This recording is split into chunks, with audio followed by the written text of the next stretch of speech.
जय हिंद दोस्तों, हमारे चैनल को सब्सक्राइब करें, लाइक करें। मन में कोई सवाल हो तो हमारे कमेंट बॉक्स में कमेंट करके पूछ सकते हैं। तो चलिए रुख करते हैं खबर की ओर।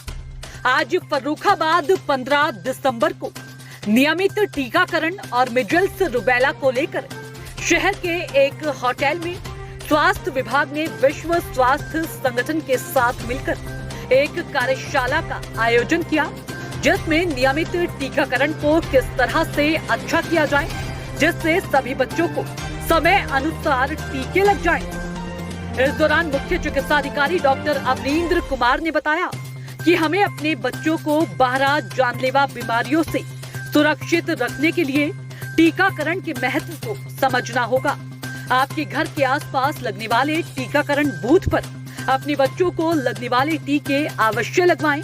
जिला प्रतिरक्षण अधिकारी डॉक्टर प्रभात वर्मा ने बताया कि जिले में इस समय 31 बच्चों में मिजल्स रूबेला, एक बच्चे में काली खांसी और एक बच्चे में डिप्थीरिया के लक्षण मिले। इन सभी बच्चों के माता पिता ने भय या अज्ञानता वश अपने बच्चों को समय अनुसार टीके नहीं लगवाए। मेरी जन सामान्य से अपील है कि अपने बच्चों को टीके अवश्य लगवाएं। यह आपके बच्चों को जानलेवा बीमारियों से बचाते हैं। डीआईओ ने बताया कि भारत सरकार के निर्देशानुसार 2023 में मिजल्स रूबेला को समाप्त करना है, इसलिए जिले में मिशन मोड में एक विशेष अभियान 9 जनवरी से 20 जनवरी, 13 फरवरी से 24 फरवरी और 13 मार्च से 24 मार्च तक चलाया जाएगा, जिसमें किसी भी कारणवश टीकाकरण से छूटे हुए बच्चों के टीके लगाए जाएंगे। डीआईओ ने बताया कि जिले में शहरी क्षेत्र में 11, राजेपुर में 7, बरौन में 5, शमशाबाद में, कमालगंज में, कायमगंज में, मोहम्मदाबाद में और नवाबगंज में केस मिजल्स रूबेला के लक्षण मिले। साथ ही कमालगंज में एक बच्चे को काली खांसी और कायमगंज में एक बच्चे में डिप्थीरिया के लक्षण मिले हैं। देखिए फर्रुखाबाद से उत्तर प्रदेश प्रभारी जुल्फिकार खान की खास रिपोर्ट। जय हिंद। सर्विलेंस कंटेनमेंट से एक्टिविटी हुई तो सेम एक्टिविटी है कि हम लोग सर्विलेंस ऐसी बीमारियों को करते हैं कि जो हमारे यहाँ है या वो नहीं है, दोनों चीजें। जैसे पोलियो हमारे यहाँ नहीं है, लेकिन हमें सर्विलेंस करते रहना है। इसलिए करते रहना है कि हमें उसको देखना है कि ऐसा तो नहीं है कि वायरस म्यूटेशन कर रहा है, कोई ऐसे में चेंजेस कर रहा है कि भविष्य में कोई वो खतरा बन सके।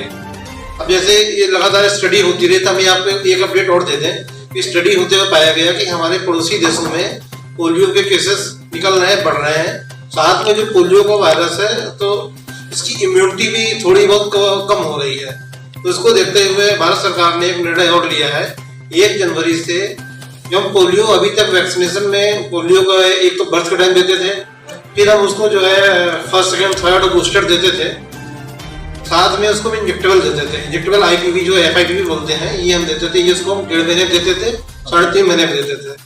लेकिन गवर्नमेंट ने ये देखा कि लगातार सर्विलेंस के डाटा और स्टडी के माध्यम से कि पोलियो की इम्यूनिटी में थोड़ी गिरावट आ रही है, तो एफआईपीवी की तीसरी डोज भी उन्होंने इसी स्ट्रेटजी के तहत ही इंट्रोड्यूस किया है। और 1 जनवरी के बाद से हम जो है एमआर के साथ एफआईपीवी की तीसरी डोज भी देना शुरू कर देंगे।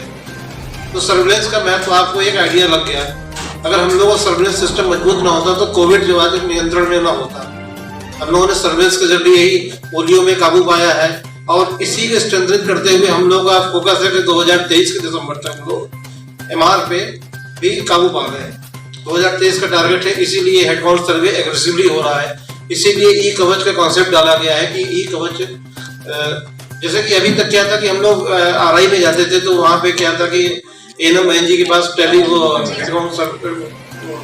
अपडेटेड ड्यूलिस्ट नहीं होती थी, ड्यूलिस्ट में नाम छूटे हुए हैं। तो फिर पता चला ड्यूलिस्ट आशा के पास नहीं है, एनएम के पास है, कोई डाटा एनएम ने, मतलब कुछ भी अगर आप देखें तो किसी के पास ठोस डाटा नहीं होता था। तो उस गाँव में अगर 1000 बच्चे हैं तो 1000 बच्चों को डाटा कहीं नहीं मिलता था, ना आप एनएम के पास, ना आंगनबाड़ी के पास, ना आशा के पास, क्योंकि किसी का डॉक्यूमेंटेशन प्रॉपर नहीं था।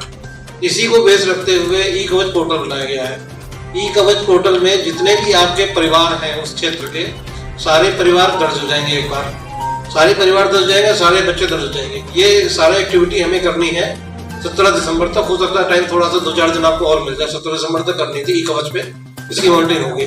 जब आप सारा डाटा डाल लेंगे तो इसका अल्टीमेट रिजल्ट क्या होगा कि मान लीजिए कि आपकी 1000 की आबादी, तो 1000 की आबादी के सारे परिवार हमारे ई-कवच पे आ चुके हैं। सारे परिवार आ गए, सारे बच्चे हमारे ई-कवच पोर्टल पे चढ़ चुके हैं।